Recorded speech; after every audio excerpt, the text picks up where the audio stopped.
Mesdames et messieurs, bonjour, bienvenue dans votre émission 3 questions. Nous sommes mardi 11 juin 2019. Nous recevons pour vous ce jour Jijoro Eugène Aguemon. Il est le coordonnateur de l'ONG Action Sociale. Avec lui, on va parler donc de son initiative. Jijoro Eugène Aguemon, bonjour. Bonjour, monsieur. Merci d'avoir accepté notre invitation. Le plaisir est à nous. ONG Action Sociale, un projet de promotion de la femme qui fait donc parler de lui depuis peu en tant que principal initiateur de ce projet. De quoi est-il question réellement? Merci beaucoup. Il faut dire Action Sociale est créée depuis 1999 par un groupe de jeunes béninois réunis au nom de la solidarité agissante. Et nous avons travaillé pendant plus de 15 ans et il était question de faire une évaluation et de voir quels sont les progrès, qu'est-ce qu'il reste à faire. Et nous avons vu globalement que pratiquement rien n'est fait.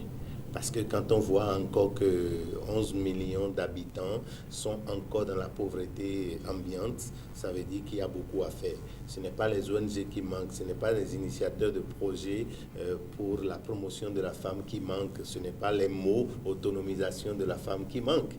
Mais on voit toujours que la situation ne change pas. Donc on a réfléchi pendant 3 ans pratiquement pour sortir ce projet Portail de la femme africaine.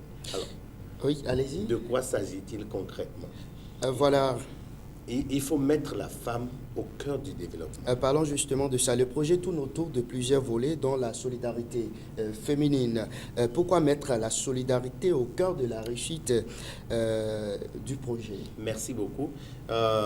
Quand on prend nos aïeux, ils avaient vécu et il n'y avait pas problème de faim, il n'y avait pas problème comme nous le vivons aujourd'hui. Nous travaillons beaucoup, les machines travaillent, mais la faim est là. Donc, il faut retourner à l'effet l'expérience que nos aïeux avaient vécue. La solidarité, quand vous êtes dans un quartier et que vous avez un champ, 10 jeunes, 20 jeunes, 25 jeunes se réunissent pour faire le champ. Et vous voyez, vaste étendue de maïs et on fait la récolte, les greniers sont remplis. Quand on veut construire une maison, on dit, bon, tel jeune veut construire, tout le monde vient, on travaille, on fait la terre, on le met, après on fait les pailles et la personne a sa case. Alors pourquoi nous ne pouvons pas vivre ça? Depuis l'indépendance, l'individualisme est ancré dans l'éducation et c'est ce que nous vivons, moi et non personne. Même quand vous rentrez dans les foyers aujourd'hui, la femme a l'argent ou l'homme a l'argent, personne n'est prêt à aider personne. Conclusion, fiasco. Et c'est dangereux. Et c'est très dangereux. Et nous allons vers une déperdition. Alors, donc, nous avons dit, la femme, personne ne peut l'aider si ce n'est qu'elle-même. Et en conclusion, on le met au centre de ce développement. Il faut qu'elles se réunissent avec leurs problèmes et voir quelle orientation donner à leurs problèmes. Je prends des exemples simples. Une fille est venue en ville. Ses parents ont vendu des biens. Elle est venue ici faire haute couture. À la fin, elle doit retourner au village parce que son installation ici, la probabilité est très faible qu'elle loue la boutique à 100 000 ou à 80 000, qu'elle achète les machines de haute gamme comme là où elle a fait la formation. Donc, conclusion, elle retourne au village. Au village, elle n'est plus prioritaire parce qu'elle a déjà suivi une formation et maintenant, elle doit se débrouiller. Bienvenue, bonjour aux dégâts avec les jeunes parce qu'elle va estimer en ce moment que quelqu'un qui peut l'aider a réussi son projet, son installation. Et elle se laisse Jean, la traîne partout pendant 3 mois. Après, on l'appelle, ne décroche plus puisqu'il ne veut pas l'aider. Il trouve quelqu'un d'autre. Avec ce qu'elle a interne à elle, ça pose déjà un problème psychologique pour son développement.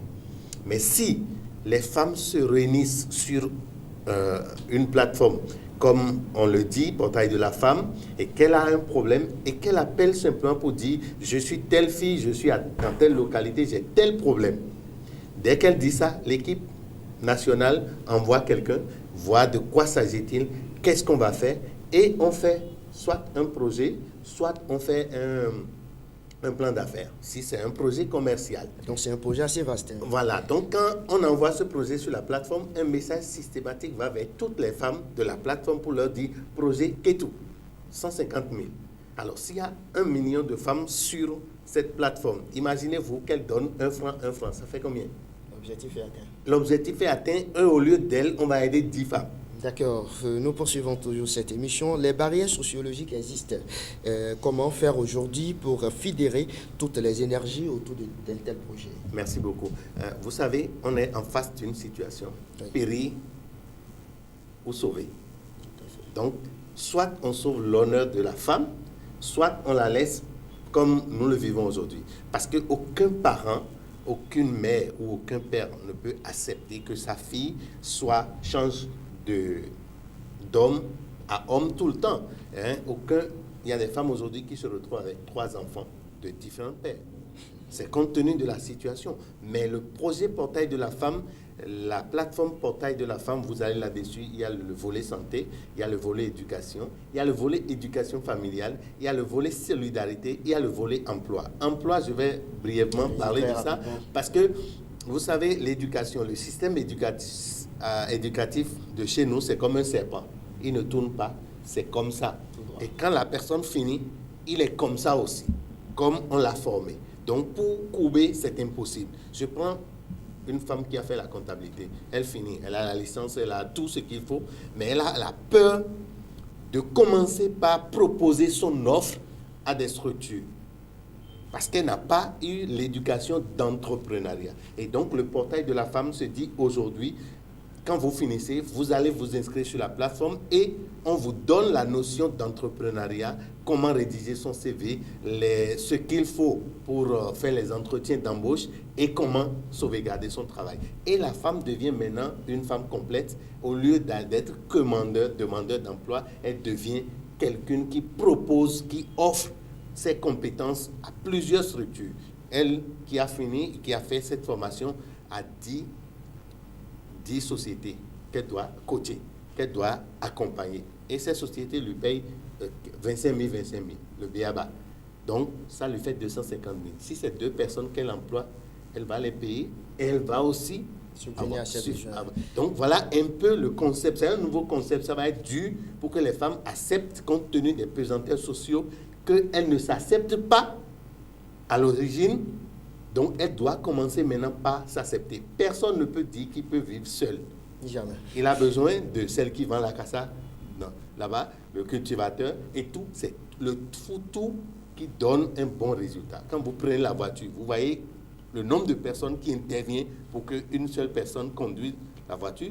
Donc, c'est exactement ça. Donc, les femmes ont l'obligation aujourd'hui de sauver leur honneur ou de continuer dans la même situation. D'accord, nous sommes pratiquement à la fin de cette émission. L'événement aura lieu quand? L'événement dont on parle, dont il est question aujourd'hui, c'est d'abord la Fédération des familles pour la paix universelle, c'est le volet femmes, qui a décidé de primer ce projet compte tenu des merveilles qu'il a commencé déjà par faire. Et donc le 22 juin, à Porte-Novo, la coordination de ce projet recevra des mains de la Fédération des femmes pour la paix universelle une distinction.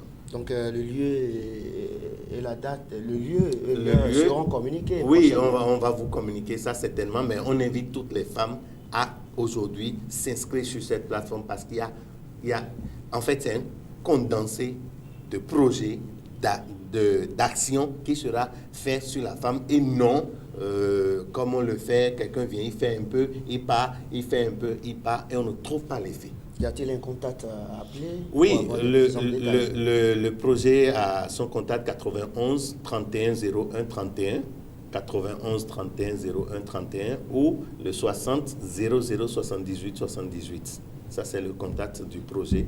Et tous ceux qui veulent aussi peuvent passer au siège du projet. C'est situé à Porte-Novo, Carrefour Inks, Topota, Carrefour Inks, et la rue de Diassin. Quand vous arrivez là, vous demandez Portail de la femme. Il faut que les femmes s'unissent aujourd'hui pour sauver leur honneur. Merci à vous, Didoro et Eugène Aguemon. Je rappelle que vous êtes le coordonnateur, voilà, l'initiateur du projet. Mesdames et messieurs, ce sera donc tout pour cette émission. Merci à vous. C'était votre émission 3 questions chez vous. À très bientôt.